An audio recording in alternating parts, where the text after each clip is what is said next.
friends, welcome back to my channel. I've gotten a lot of really great books recently. A lot of them are books that came from the publishers. I haven't bought a book in a few weeks, and that's great.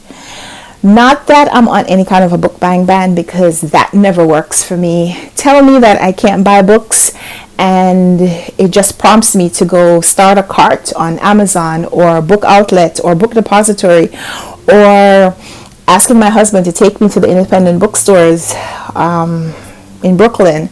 Yeah, tell me that I shouldn't buy books, and that's where my mind goes. So I haven't had to do that because the publishers have been so kind. And they've been sending me books. So I've gotten a few books that I'm really excited about reading. And none of the books that I'm going to show you today have read yet, so I can't tell you about the books too much. So we'll just, kind of salivate over the books together. So the first few books that I'm going to show you were gifted to me by Penguin Random House, because Penguin Random House is awesome. They send me a list every month and ask me which books I want to read from that list, and then they send the books to me. I don't know how.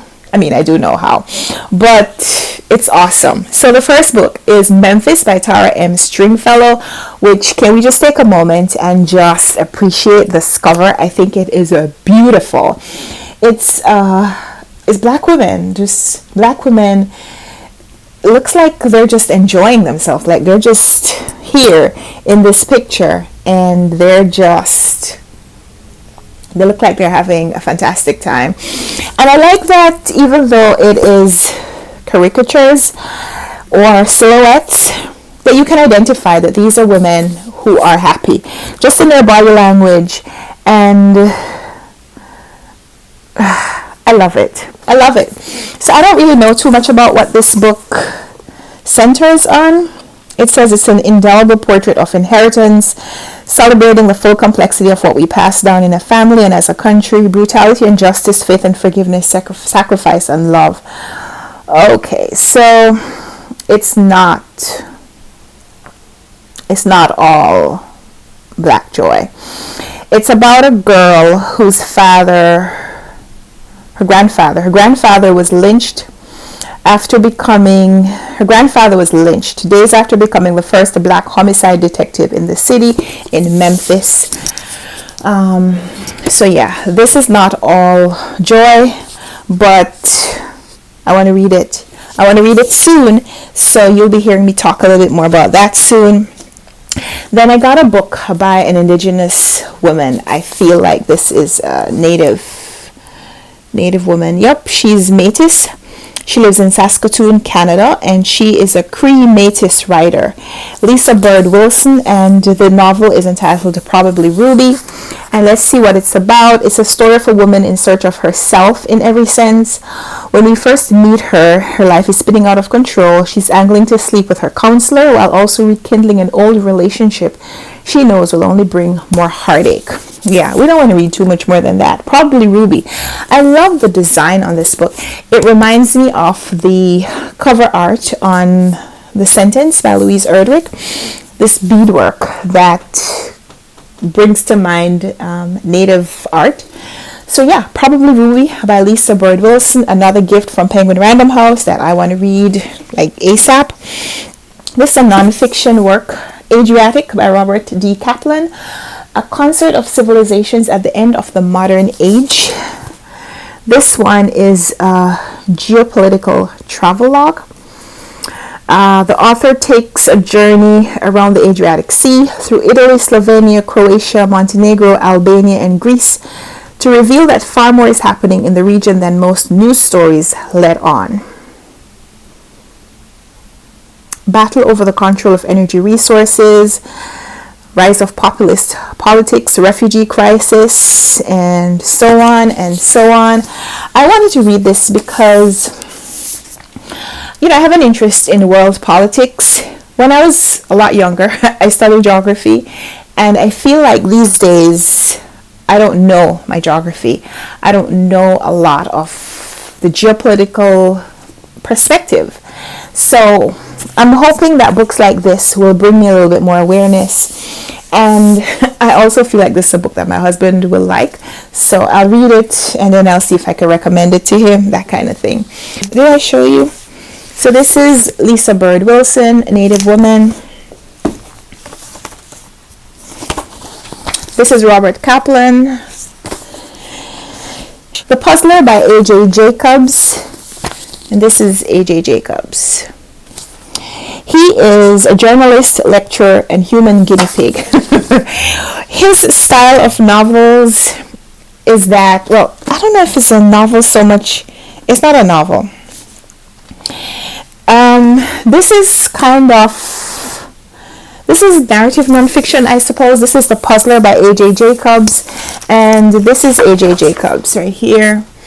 And his bio says he is a journalist, lecturer, and human guinea pig. He has written books like The Year of Living Biblically, which I read. He's written a book, so it blends memoir, science, humor, and a dash of self-help. So what he does is he takes something literary and explores it and then writes about it.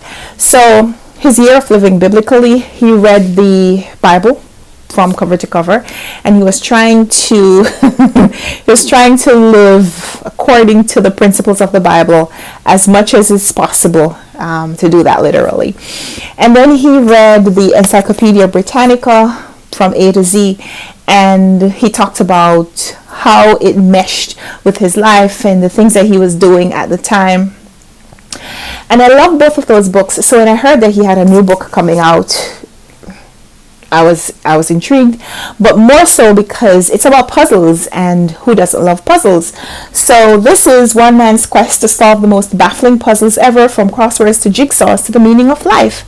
And I love all of that. So I am here for this book, and I'll tell you about it when I read more. Got this pretty one, Evie Drake's Starts Over, a novel by Linda Holmes. I wasn't clear that this was going to be a mass market paperback because it's not my preferred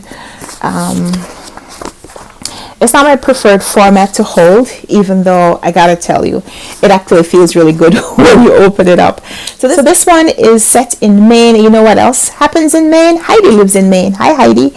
This one is set in a sleepy seaside town in Maine. Recently widowed Evie Drake rarely leaves her home almost a year after her husband's death.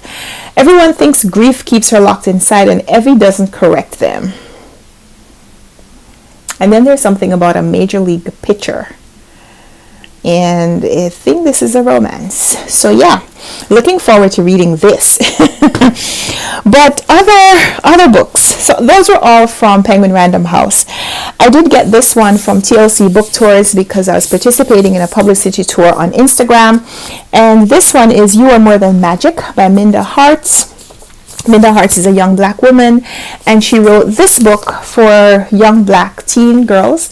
And it's talking a little bit about, finding and fulfilling your potential. When you're a girl of color, figuring out how to find your voice and make sure everyone around you can hear it is essential. And so Minda Harts wants to give you tools, give young black teen girls the tools for building your squad, for saying what they mean without saying it mean, and leading into courage. So I like this book. I really love the cover, and I'm raising a little girl who I want to be strong and powerful and assertive, and so we're reading that one. And then I got these two books from the publishers. Also, these came from TLC Book Tours, and these are two books from author Shelley Ellis. These are two books in a series. The Three Mrs. Grays was the first book, and Truth, Lies, and Mrs. Gray is the second book. This is the arc that the publishers sent me so that I could write about it.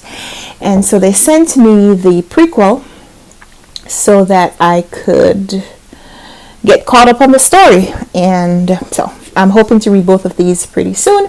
This one's an arc, and this is a finished copy. Yeah, Shelley Ellis, the Gray series, and yeah.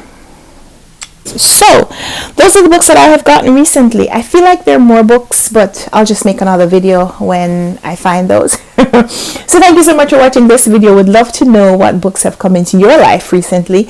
And if you're one of those people, one of those rare people, who buys books or gets books and reads them right away. I would love to know what you've gotten and read recently. So yeah, thank you so much for watching, and we'll be back soon with another video. I hope you join me for it, and until then, happy reading. Bye.